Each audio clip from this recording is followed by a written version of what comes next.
Eu estou muito feliz de estar com vocês nessa tarde de novo.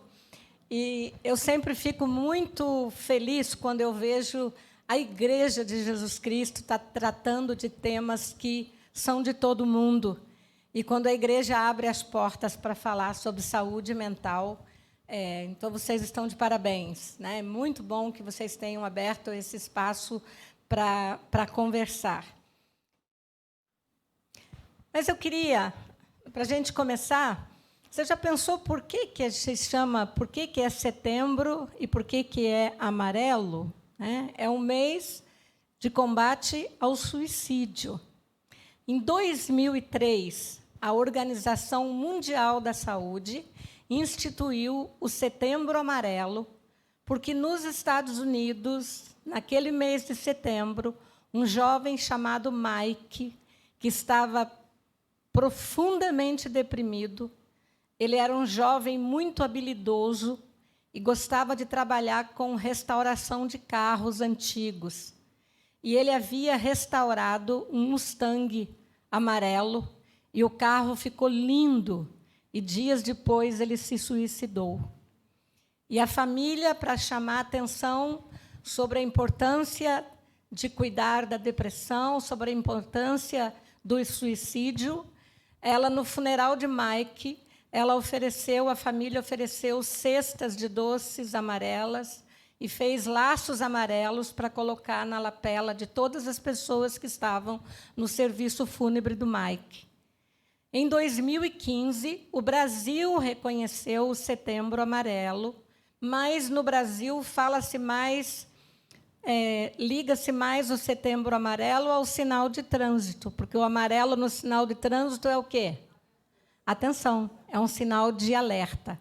Mas a primeira vez no mundo que se criou o Setembro Amarelo foi por causa da morte de Mike. E a família, então, trabalhou longamente depois disso para chamar atenção sobre este fato.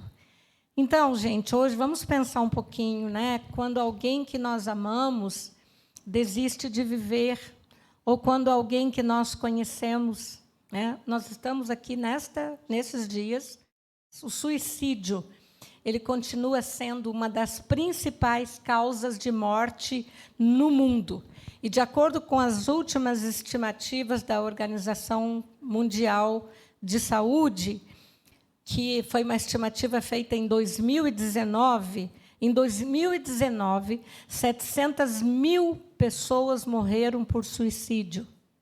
No Brasil, se suicida uma pessoa a cada 45 minutos.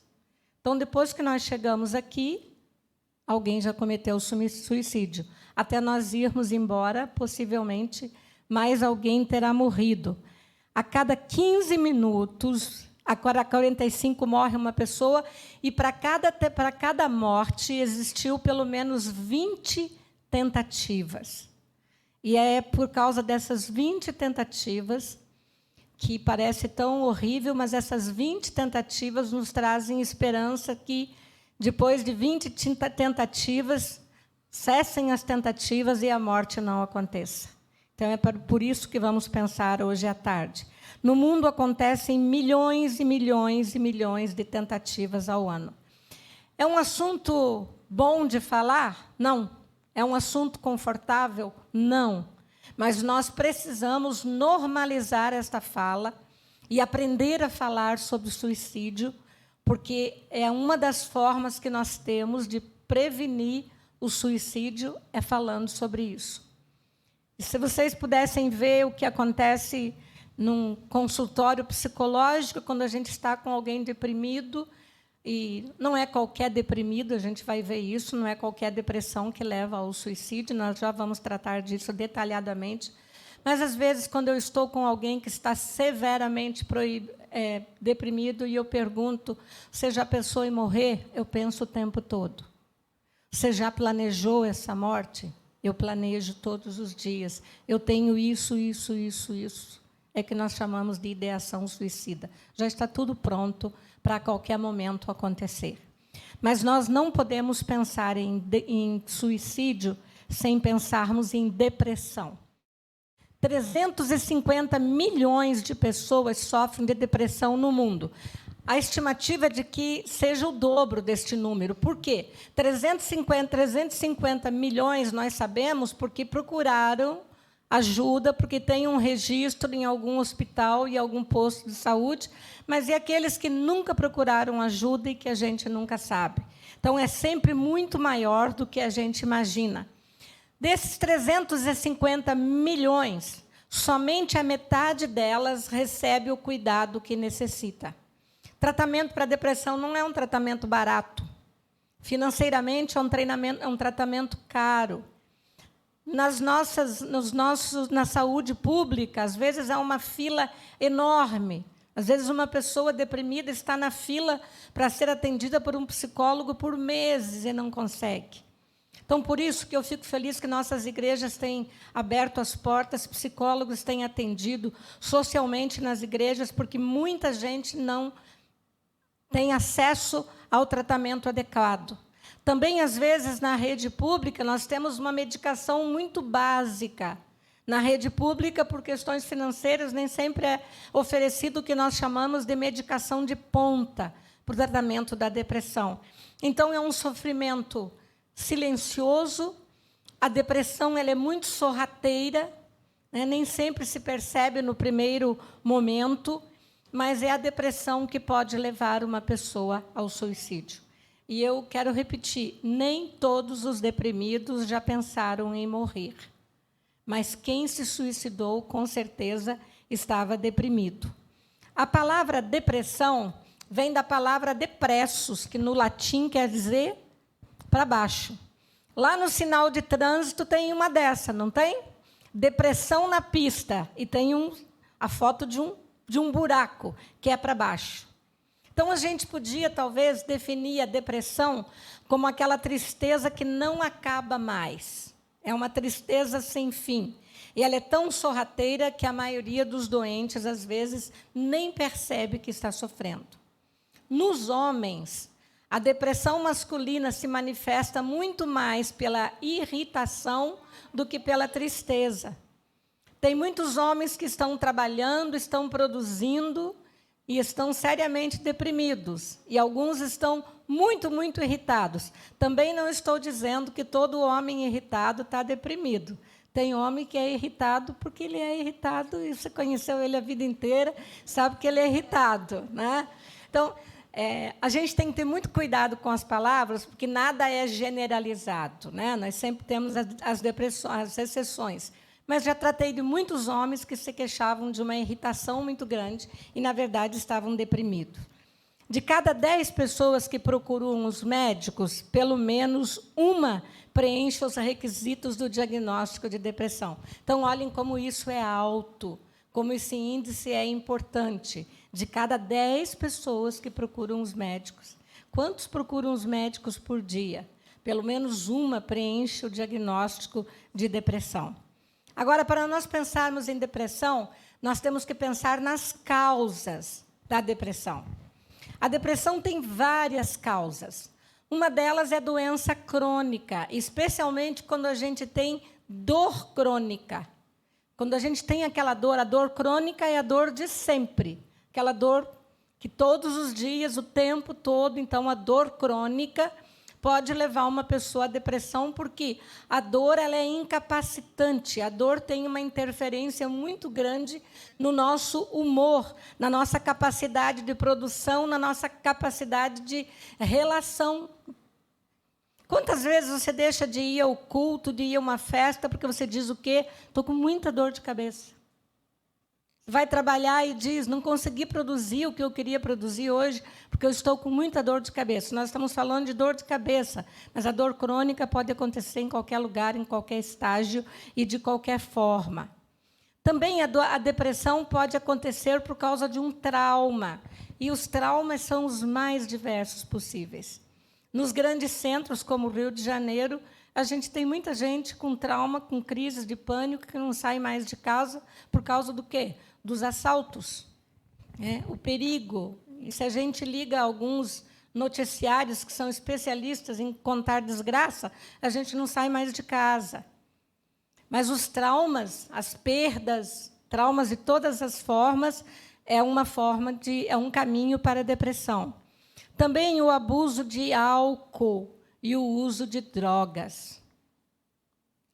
A droga, ela é impressionante porque uma pessoa que usa a droga pela primeira vez, ela tem um êxtase tão grande, uma alegria, um prazer, uma coisa tão absurda. Só que, naquele momento, ao mesmo tempo que ela tem um êxtase muito grande, um neurônio dela já morreu. E aí ela vai procurar a segunda dose, esperando ter a primeira sensação. Só que a segunda dose já não dá mais a primeira sensação. Aí ela aumenta a dose para ter a primeira, e aí isso vira um círculo vicioso, e até chegar onde nós conhecemos. Na frente do apartamento onde eu moro, tem um mendigo conhecido. Acho que todos nós temos aqui no Rio o mendigo que já é da rua, é daquela esquina que a gente conhece. Mas me impressionava que a forma de falar, ele parecia ter uma forma, ele tem uma forma interessante, um português diferenciado. E esses dias o nosso porteiro me contou a história dele e disse para mim: Dona Sandra, olha, ele morava nesse apartamento aqui, ó, em frente ao nosso. E ele disse, ele era filho de uma família abastada, ele foi adotado, e, quando adolescente, ele e a irmã dele começaram a usar drogas. E ele disse, os pais fizeram tudo que puderam para tirá-lo das drogas. Então, enquanto os pais estavam vivos, os pais o colocavam em casa de recuperação, pagavam os melhores médicos, a medicação, então ainda conseguiam mantê-lo, digamos assim, de uma forma estável. Quando os pais morreram, ele disse que a herança que os pais deixaram para eles não era pequena, e eles literalmente, vamos usar o português vulgar, torraram a herança dos pais na droga, e hoje ele dorme na rua, literalmente, dependendo do favor dos outros, e continua usando droga. Então, a droga, e ela leva à depressão profunda por causa da perspectiva de vida que se perde, do adoecimento que ela traz. Então, vamos pensar um pouquinho quais são os sintomas da depressão. Para falar de sintomas, a gente tem que pensar que a depressão ela é uma síndrome que compõe várias coisas. Eu imagino que aqui, todos nós aqui tenhamos pelo menos um daqueles sintomas. Não quer dizer que você esteja deprimido. Então, o diagnóstico de depressão, a gente não consegue fazer assim, lendo uma relação e dizer, não, eu tenho. Você precisa de um profissional capacitado para fazer um diagnóstico de depressão. Mas, de modo geral, digamos assim, é uma peneirada que a gente fez para pensar quais seriam os sintomas. Uma desesperança, uma sensação de desamparo, não tenho mais esperança, não tenho alegria, eu acho que o mundo não tem mais jeito, que nada vai mudar.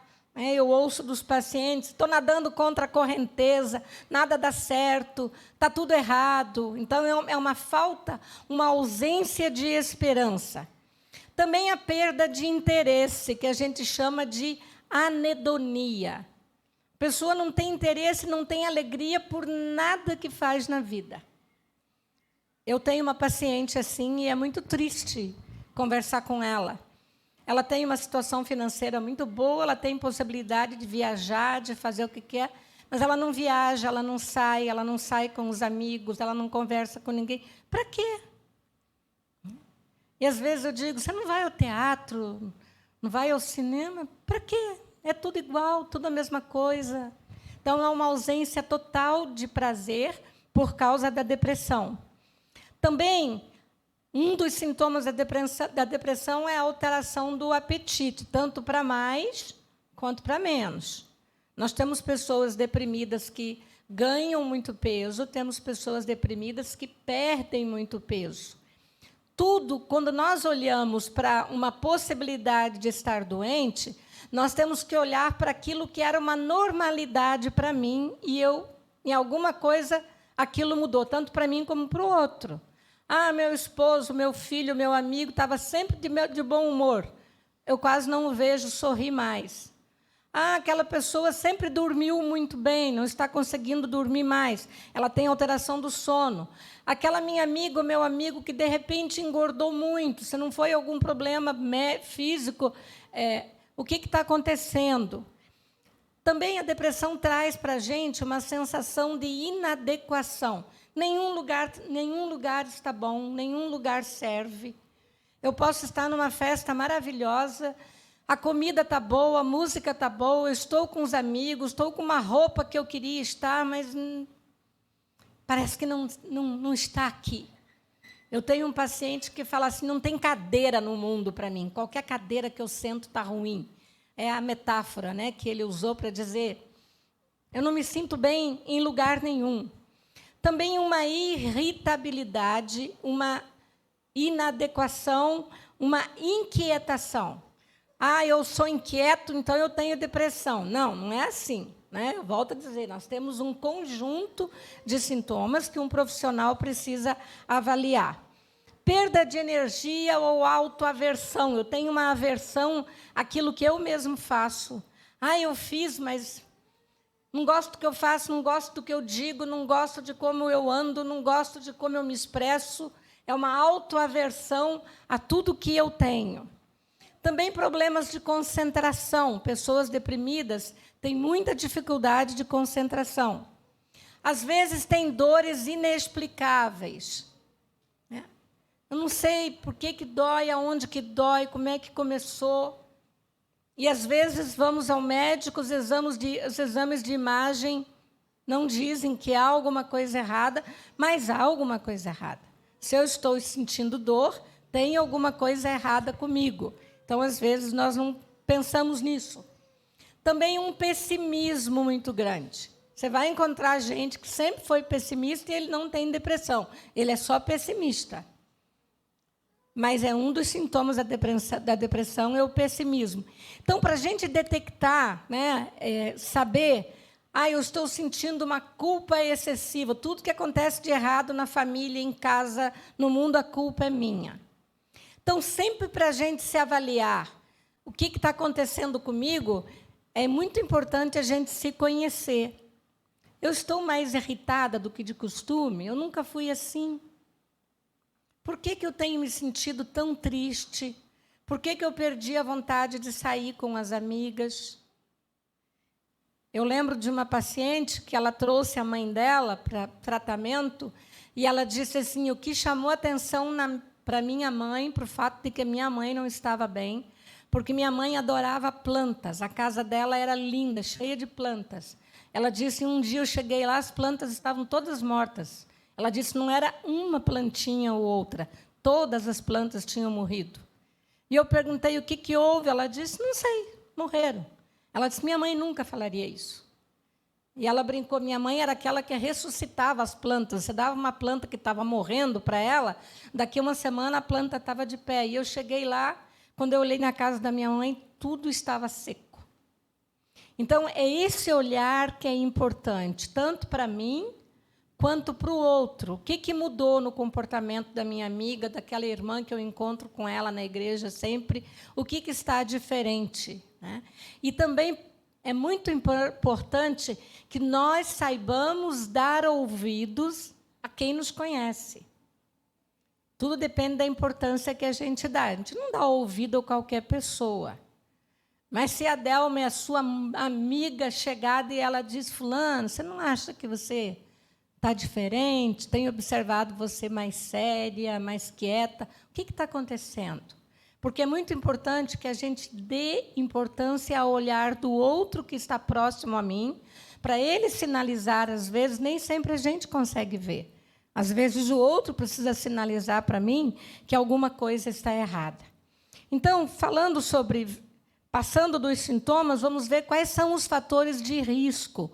O que é que pode me levar à depressão? Novamente, não é uma coisa isolada, ou pode ser uma situação, mas é importante pensar em você. A solidão. E a solidão depende de como você encara a solidão, e a solidão ela é um estado de espírito.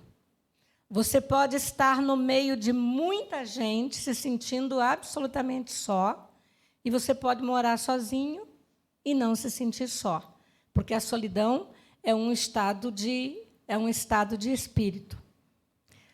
Se você chega em casa sozinho, você entra em casa, não tem ninguém, você chega, toma um banho, faz uma bebida que você gosta, um chá, um café, um chocolate, qualquer coisa, e você se senta sozinho na frente da televisão para ver um filme, não tem ninguém.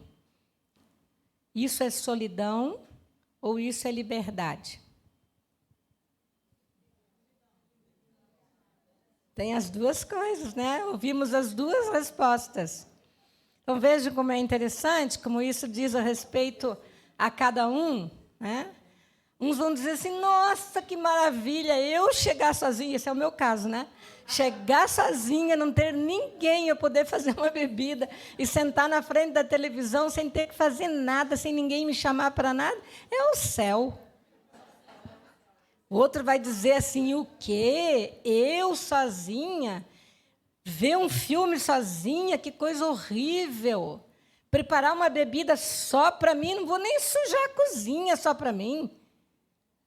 Então, isso depende do nosso estado de espírito. Então, nós somos seres singulares. Igual você não tem ninguém. Essa é a obra de Deus. Deus não fez ninguém igual. Tem até parecido, mas igual não tem ninguém. Então, depende de como eu encaro a vida. O que é solidão para mim e o que é solidão para o outro. Mas é importante que a gente se perceba quando a gente está se sentindo só. E quando alguém chegar para você e dizer, eu tenho me sentido muito sozinho, preste atenção, cuide dessa pessoa. Procure saber por que ela está se sentindo sozinha. Às vezes, nossa tendência, você tem tudo, um monte de gente ao teu redor aí, você não tem motivo para estar se sentindo só. Se ela está se sentindo só, é porque ela tem motivo. Se ela está sentindo, faz sentido. Essa é a frase da minha vida. Se faz sentir, faz sentido. Eu fiz até umas plaquinhas, assim, um monte lá numa feira, para dar para os meus pacientes, porque às vezes eles dizem assim, vou contar uma coisa para você, mas você vai achar que não tem sentido nenhum. Não, não vou achar isso, não. Se faz sentido, se faz você sentir, faz sentido. A falta de apoio social, quando a gente acha que não tem ninguém por mim, ninguém está me apoiando, ninguém está olhando para mim, ninguém está fazendo nada.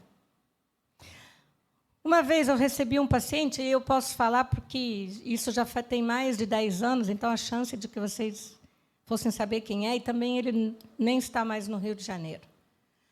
Mas ele chegou para mim com 34 anos, e a queixa principal dele era, nada na minha vida dá certo. A minha vida, tudo que eu faço, dá errado. E aí, conversando com ele, ele tinha 32 ou 34 anos, ao certo, não me lembro. Ele era professor de línguas numa universidade federal. Ele morava sozinho, o apartamento era dele, ele tinha um carro próprio. E ele estava terminando o doutorado com 34 anos de idade. A vida desse rapaz estava tudo errado? Aos olhos da gente, nossa, você terminar um doutorado com 34 anos, ser professor numa universidade federal, morar num apartamento que é seu e ter seu carro, o que está de errado nessa vida? Mas era como ele se sentia. Ele se sentia, tudo na minha vida deu errado. Então, ele cresceu num orfanato e, segundo ele, quando ele fez 18 anos, o orfanato avisou que ele tinha ido embora, que ele tinha que ir embora. Ele disse, se me falaram antes, se me avisaram, eu não me lembro. Mas, quando eu fiz 18 anos, a minha mala foi feita e eu simplesmente tive que sair do orfanato. Ele disse, aí eu me lembrei que, às vezes, eu ia com as pessoas do orfanato levar a Kombi do orfanato para arrumar numa oficina mecânica. E eu fui naquela oficina mecânica, falei com o mecânico, com o dono da oficina, e disse que eu tive que sair do orfanato se ele me deixava dormir aquela noite na oficina. Ele disse que aquele homem, como o conhecia o orfanato, arrumou um quartinho para ele dormir. Mas, impactado por aquilo tudo, ele disse que ele, à noite, ele organizou todas as ferramentas da oficina por tamanho direitinho. Quando o dono da oficina chegou no dia seguinte, a oficina estava limpa e organizada. E, claro, o dono da oficina disse: se você quiser continuar aqui, você pode continuar. E aí arrumou uma cama para ele, o básico, e ele ficou ali. E ele disse que ele tinha terminado o ensino médio no orfanato. E aquele homem, impactado pela história dele, disse: você fica me ajudando aqui na oficina, pode morar aqui, e eu vou pagar um curso pré-vestibular para você. E ele foi, fez o curso, passou na primeira vez para uma universidade federal, e aquele homem o ajudava com o valor das passagens, mas no auge da sua depressão ele não enxergava nada disso. Ninguém nunca me ajudou, eu sempre fui sozinha, eu cresci no orfanato. Falei: e no orfanato como é que era? Não, até que as tias eram direitinho. A gente tinha comida na hora certa, tinha banho, bem cuidado. Eu fui bem cuidado. Você vai abrindo o horizonte da pessoa, mas no auge da depressão ela não se vê. Então, essa falta, essa sensação, às vezes, de falta de apoio social, é só uma sensação. Experiência de estresse. Ninguém aqui sabe o que é isso, né? Ninguém experimenta isso, né? Está longe da gente, ninguém sabe o que é estresse. Sempre vamos ter estresses na vida. O importante é saber administrar essas situações estressantes. Mas, enquanto estivermos aqui, no céu não vai ter estresse, mas aqui a gente vai ter estresse enquanto viver, né? Histórico de família com depressão, porque a depressão tem um componente genético muito, muito forte, muito importante. Então, quando a gente tem pessoas deprimidas na família, a chance de a gente ter depressão aumenta consideravelmente por causa do fator genético. Problemas de relacionamento, né? Também nunca ninguém viveu isso, ninguém sabe o que é isso, né? Então, os problemas relacionais também podem conduzir. E um outro que também ninguém conhece, tensão financeira. Quem aqui tem problema financeiro, né? Imagina. Mas os problemas financeiros também são a causa de muitas depressões. Traumas, abuso de álcool e drogas, a gente já viu, né? Problemas com o emprego, pessoas desempregadas e pessoas que ficam, às vezes, um tempo grande desempregada, pessoas que têm um sentimento de menor-valia: eu não sirvo para mais nada, não presto para mais nada. Nos homens, o desemprego ainda afeta muito mais do que nas mulheres, porque nós temos uma cultura ainda de que o homem é o provedor. Então, quando ele não consegue prover a família como ele gostaria, por causa do desemprego, às vezes, isso pode levá-lo à depressão. Problemas de saúde, dores crônicas, já vimos também, principalmente lutos e perdas, né? Nós que saímos de uma pandemia, a gente conhece muita gente que está vivendo um luto, né? Está vivendo problemas sérios por causa da morte de alguém. Então, mudanças importantes que nós precisamos lembrar para combater a depressão. Primeiro, que tudo começa no nosso pensamento. Qualquer coisa na vida começa no pensamento. E nós temos que vigiar o nosso pensamento, porque o pensamento ele induz o sentimento. Se eu começo a pensar numa coisa muito triste, daqui a pouco eu estou triste. Se eu começo a pensar em coisas desagradáveis, daqui a pouco eu vou começar a sentir desconforto, vou ficar meio inadequado. Então, a gente tem que cuidar do nosso pensamento. Muito importante é a gente cultivar relacionamentos de apoio. E, nisso, nossas igrejas são maravilhosas, né? Porque nós temos a família cristã. Então, ter esse relacionamento, né? Vocês estarem aqui... Eu estava aqui ouvindo vocês cantar, vocês deviam se reunir de vez em quando só para cantar, não precisa fazer outra coisa, só cantar não faz bem, né? Reunir só para bater papo, mulher nem gosta disso, de bater papo, né? Os homens não sabem bater papo como a gente, nós sabemos bater papo melhor do que os homens, sabia disso, Kiko? Né? Você vê uma roda de 5 homens sentados, um está falando... e 4 escutando, e 5 mulheres sentadas. Está todo mundo falando, e a gente sabe o que cada uma está falando, não precisa explicar, porque a gente sabe o que as outras 4 estão falando, e quando um homem pergunta assim, mas você não estava falando sobre isso? Não, mas isso já está lá atrás, ó, presta atenção que eu já andei, né? Porque a gente tem uma agilidade de pensamento, de fala, muito mais rápido, né? A gente dá banho nos homens, que os homens não sabem conversar. Estou brincando, viu, gente? Não sabem conversar como a gente. Os homens precisam de mais concentração do que nós precisamos, né? E nós lidamos com a nossa emoção falando. Eu li uma estatística interessante esses dias, de que, falando especificamente sobre assalto, quando uma mulher é assaltada, ela conta para pelo menos 11 pessoas. O homem vai contar para, no máximo, 3 e olhe lá, né? E a lei do marketing também diz que um paciente mal atendido tem que cuidar, porque as mulheres vão contar para um monte de gente que ela foi mal atendida. Não vai lá, não, aquele mercado, isso, aquilo, aquele médico. Tem que ter cuidado, porque a gente lida com as nossas emoções falando. Precisamos fazer exercícios regulares. Todo mundo sabe disso, não sabe? Todo mundo sabe? Nem vou pedir para levantar a mão quem é que faz exercícios regulares. A gente sabe, mas não faz, né? Por que todo domingo nas igrejas o pastor diz que é importante ler a Bíblia e orar? Por quê? Porque a gente sabe, mas não faz, né? É assim como exercício. Exercício é bom de fazer? Eu não acho bom de fazer. Mas a gente faz, não é porque é bom, a gente faz porque a gente precisa, né? Ambiente de academia, eu frequento uma, mas acho chato, acho ruim. Mas se eu não vou, meu corpo reclama. Eu tinha um professor amigo meu que ele dizia que a academia tem 2 grupos de pessoas, os que não precisam e os que não têm jeito. Eu sou do segundo grupo, né? Mas a gente precisa ir, a gente precisa fazer. Por quê? Exercício aciona uma área do nosso cérebro que a gente chama de a zona de prazer.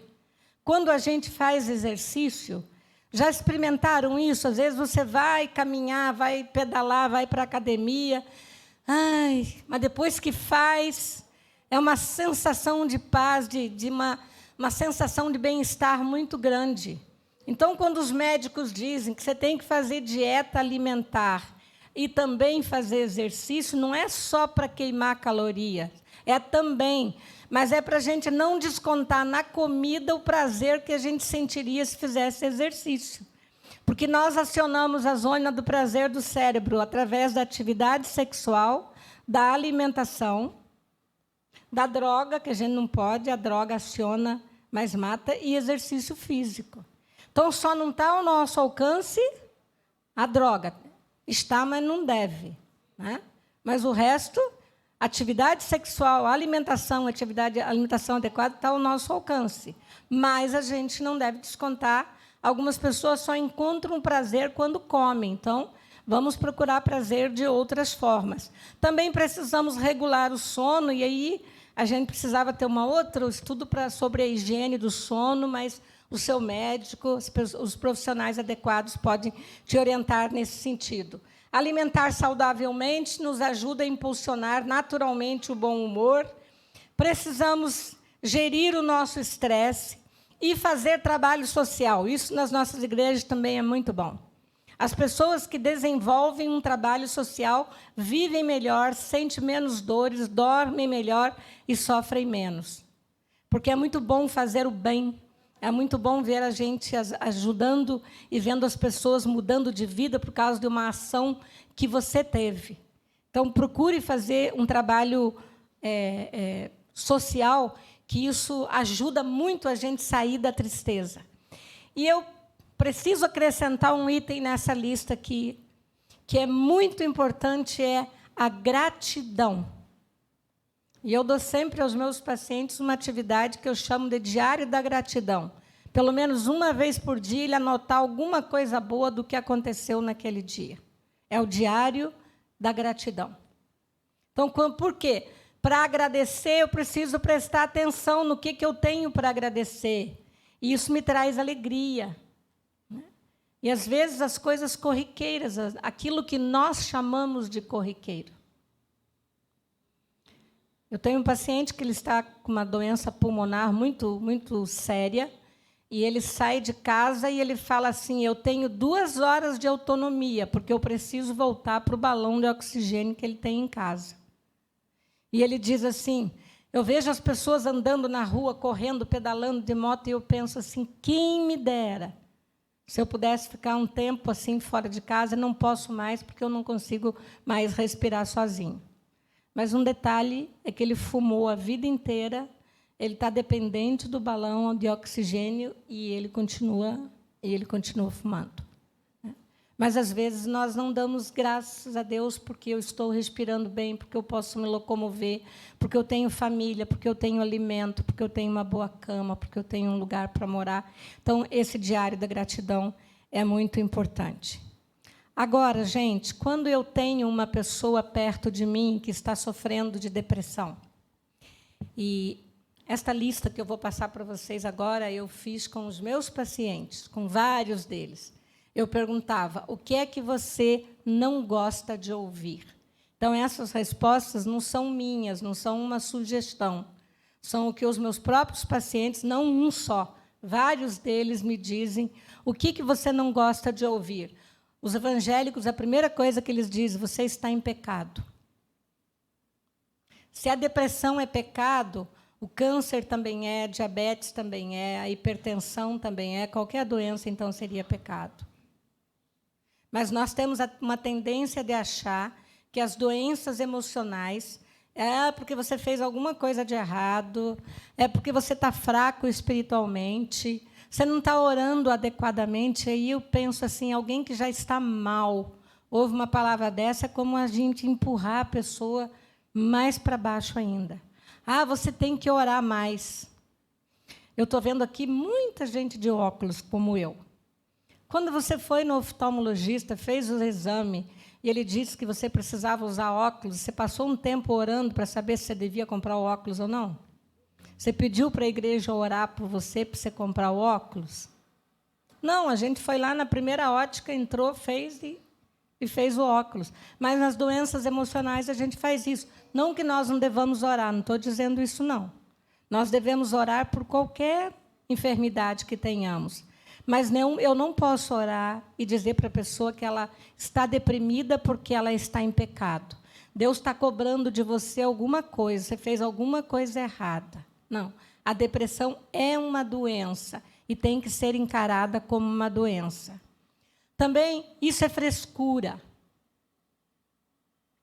Vai, levanta, toma um banho que você melhora. Eu digo: que banho santo esse, né? Você está passando mal, toma um banho e ficou boa.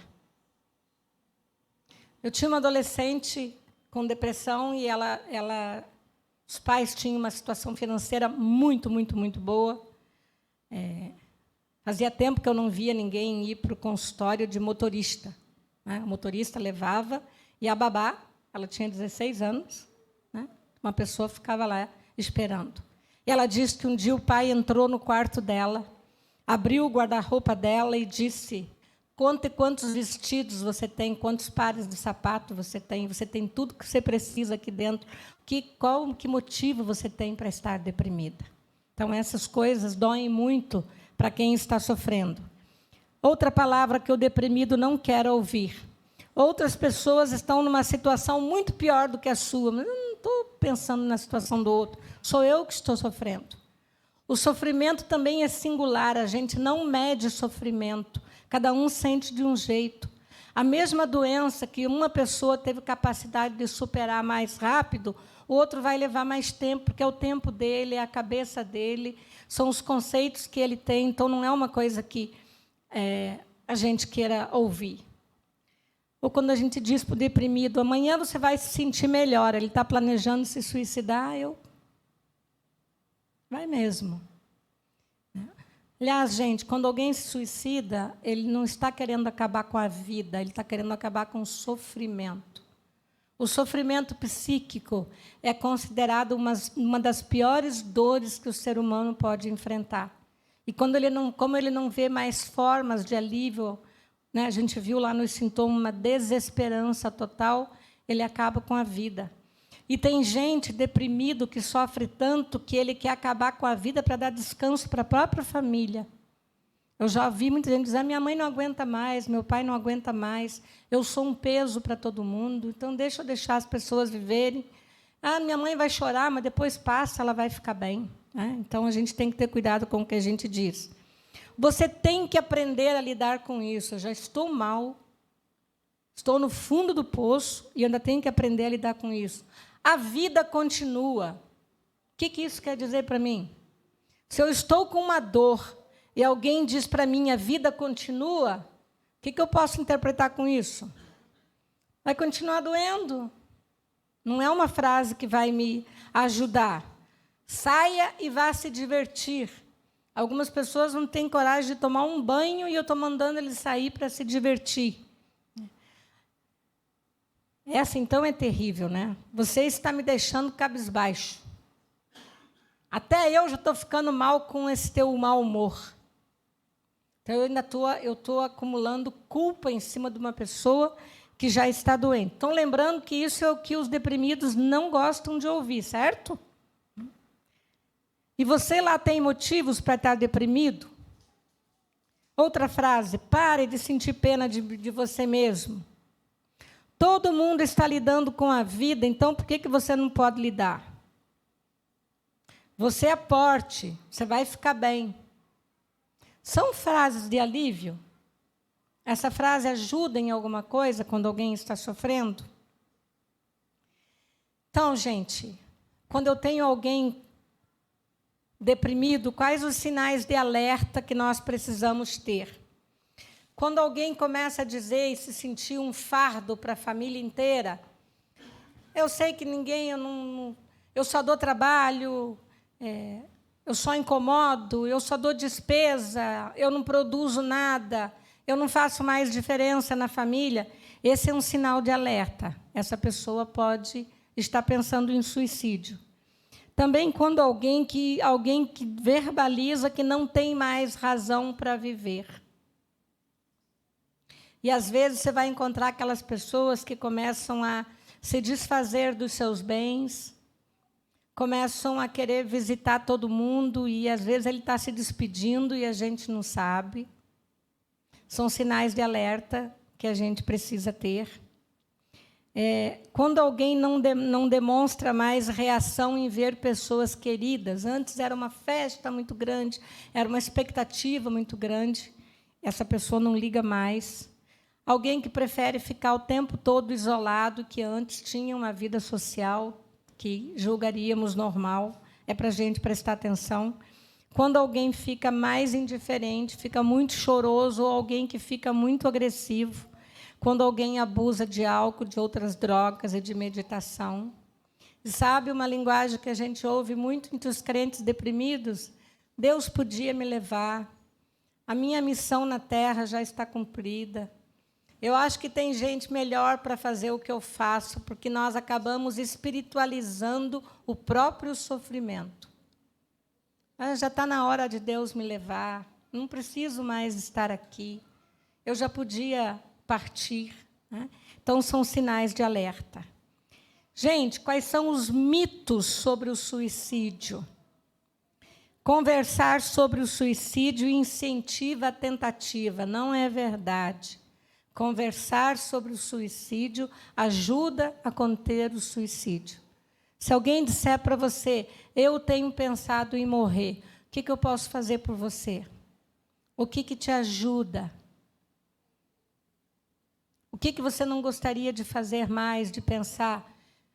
Vamos no médico, vamos procurar um terapeuta, eu vou com você, vamos conversar, eu estou aqui. Aconteça o que acontecer, eu vou estar com você. Essas são palavras que vão ajudar. Outro mito contra o suicídio: quem ameaça se matar não quer morrer. Lembram quantas tentativas existem, em média, até chegar ao suicídio? Em média, 20 tentativas. E, às vezes, a gente diz assim: se quisesse morrer mesmo, tinha encontrado uma outra forma. Não é verdade. E há coisas que nós nunca vamos saber. Então, eu digo que nós não podemos errar pela omissão, que a gente erre pelo excesso de cuidados, mas não pela ausência do cuidado. Então, como a gente nem sempre tem condições de avaliar, nós temos que ter cuidado. Suicídios acontecem de repente, sem aviso. Não. O suicídio não é repentino. Ninguém acorda e diz, hoje eu vou me matar. Não. O suicídio é um processo, e é um processo de dor muito grande. Então, nós precisamos prestar atenção e cuidar das pessoas que estão ao nosso redor, mas o suicídio acontece para o dia. Quem comete suicídio não tem Deus no coração e está fraco na fé. Essa é a parte mais triste entre nós, os evangélicos, quando nós achamos que uma pessoa que se suicidou não tinha amor a Deus, não tinha amor à família. Às vezes, ela se matou exatamente pelo amor à família. Não é falta de fé, não é falta de Deus. É o quê? Uma doença. Então, ninguém está ruim espiritualmente e aí ficou deprimido. Não é por aí. Somente pessoas com transtornos mentais cometem suicídio. Também não é verdade. Potencialmente, todos nós podemos ficar deprimidos. Se não nos tratarmos, é possível que cheguemos, nem todo mundo, mas é bom saber que a depressão pode levar ao suicídio. Então, saindo dos mitos para a gente pensar o que é importante fazer. Falar é a principal forma de prevenção. Esses dias eu tive uma surpresa muito grande e muito significativa para mim. Eu fui convidada para falar numa live, né? Nessas lives de Instagram. Eu fui convidada para falar sobre o Setembro Amarelo. E aí, quando me passaram a propaganda, me mostraram que tinha mais uma psicóloga que ia falar também. E eu olhei o nome, mas, na hora, não liguei o nome à pessoa. Mas, quando a gente entrou na live, antes dela ir para o público, né, aquele momento privado só dos preletores, eu olhei para ela e eu reconheci que ela havia sido minha paciente muitos anos atrás. Eu posso contar isso porque isso está na live pública. Ela, né, todo quem quis assistiu. E aí ela olhou para mim, ela está em outro lugar do Brasil hoje, ela olhou para mim e falou assim, está lembrando de mim, Sandra? Né? E a gente tem uma ética profissional, a gente nunca diz que fulano foi meu paciente. Né? E eu disse, claro que lembro, você já morou no Rio de Janeiro. Aí ela deu risada e falou, que bom que você lembra. E aí abriu-se a live para o Brasil inteiro e para o mundo, sei lá de onde. Era uma live da Faculdade Teológica de Brasília. E quando começamos a falar sobre o suicídio e falar sobre a forma de prevenir, aí ela disse, eu preciso dizer que eu sou psicóloga hoje, mas que eu já estive nesse lugar, que eu já quis me matar. E eu procurei a Sandra Mari. Ela começou a chorar, e aí eu comecei a chorar, né, porque foi uma coisa... Ela disse, eu procurei e eu recebi tratamento, então eu preciso dizer para todo mundo que está ouvindo que há esperança, que tem jeito, que eu venci.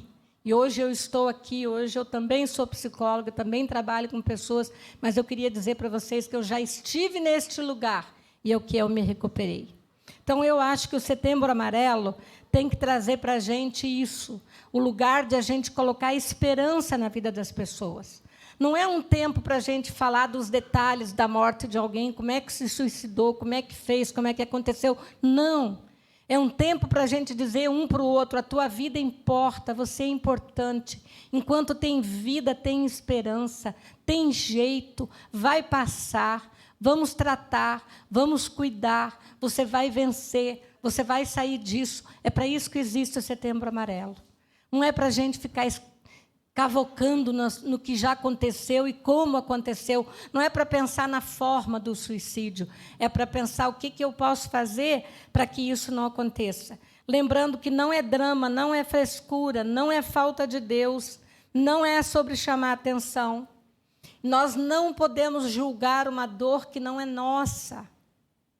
Quando uma pessoa busca o suicídio, é porque a depressão ela tira da pessoa a capacidade de raciocinar adequadamente. A depressão incapacita a pessoa e ela perde o senso de julgamento, de valor e tudo mais. Tudo que ela quer é acabar com a dor. Então, Então, aquela pessoa não é fraca, ela não é fraca na fé, ela não é uma pessoa ruim, ela não é uma pessoa que não pensou na família, que não amou ninguém. Ela é uma pessoa que estava num sofrimento extremo, num sofrimento tão extremo que ela não aguentou mais viver. Isso é que a depressão faz, uma depressão severa faz na vida de uma pessoa. Então, uma pessoa que busca tirar a própria vida, ela não é uma pessoa ruim, ela não é uma pessoa que não ama, ela não é uma pessoa que não tem sentimentos, ela é uma pessoa que está experimentando um sofrimento extremo. E nós precisamos estar atentos e olhar para as pessoas, falar sobre a morte para salvar uma vida. Parece um contrassenso, né? Falar de morte para salvar uma vida. Mas nós precisamos normalizar a fala sobre a morte, não só sobre o suicídio. Qual é a coisa mais certa da vida? A morte. Irmãs, a quantidade de gente que morre, de mulheres que ficam, que não sabiam aonde que o marido tinha conta, quanto que ele ganhava por mês, se tinha plano funeral, se não tinha, se fazia, se não fazia, porque não se fala sobre a morte. Nós precisamos naturalizar essa fala. E nós, entre os cristãos, então, a Bíblia não diz que a morte é lucro? Ninguém está querendo lucrar, né? Mas nós precisamos normalizar isso. Falar sobre doença, falar sobre o que nos aflige, falar sobre o sofrimento. Eu quero terminar lendo esta frase aqui de Karina, que é uma psicóloga especialista em suicídio. E ela disse: aos poucos, as cores retornam, as dores minimizam, quem se importa fica, a esperança retorna para contar que este dia é um novo amanhecer. Eu tive um paciente que ele amava a praia, e quando ele ficou extremamente deprimido, ele disse que ele não ia mais para a praia, porque o mar ficou negro. E a gente sabe que a depressão tira as cores, as pessoas começam a enxergar em preto e branco. E ele dizia: vou fazer o quê na praia? Não tem mais beleza, não tem mais graça olhar para o mar. Mas, né, as cores vão retornar, a esperança vai voltar, essa dor vai diminuir, vai passar. Essa é uma frase que eu gosto de dizer para quem está sofrendo. Vai passar. Cada vida importa, você é importante. E vamos dizer sempre, gente, enquanto tem vida, tem esperança. Vamos dizer juntos? Enquanto tem vida, tem esperança. E que Deus nos ajude a sermos os agentes dessa esperança. Né? Nós precisamos ser agentes da esperança. Se colocar como apoio de alguém, falar da morte para salvar uma vida, nós precisamos fazer isso. Muito obrigada.